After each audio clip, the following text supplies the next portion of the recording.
he's my son, but I also viewed him too as a student.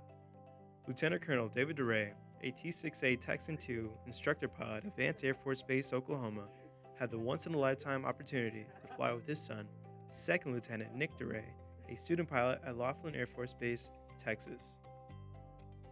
The window for this flight was very small.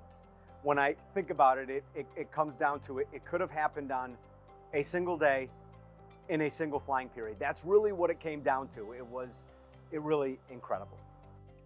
Nick, who I flew with there a month ago down in Del Rio, he is active duty. He's in pilot training. He's now moved to Alabama, and he has started helo training down there at Fort Rucker. The magnitude of this sortie is something the father and son flying duo will remember for the rest of their lives. First thoughts were the actual flying with Nick, sending Nick to extended trail, that kind of thing. Nick sending me to extended trail, and just that flying, and then I suppose also flying in fingertip and looking over and saying that's my son Nick. I would say the earliest memory of my dad flying planes, probably in kindergarten. I think it was bring your dad to school day. And I think he came in the flight suit and the helmet. Might have had a fire extinguisher. I'm not really sure why he had that, but yeah, I remember that earliest memory.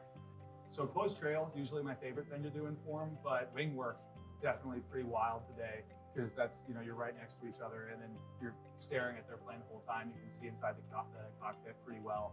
And that was pretty awesome, just staring in the cockpit and seeing my dad in the backseat as opposed to a different IP. As the father's career comes to an end, the DeRay's Air Force legacy continues.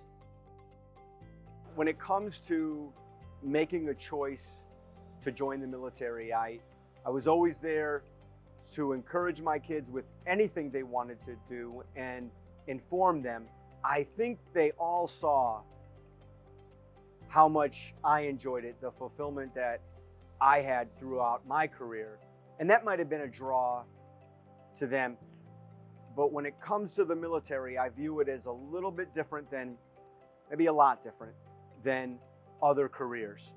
The fact is, they had to make that decision because of the commitment, the sacrifice. And so I'm proud of all of them.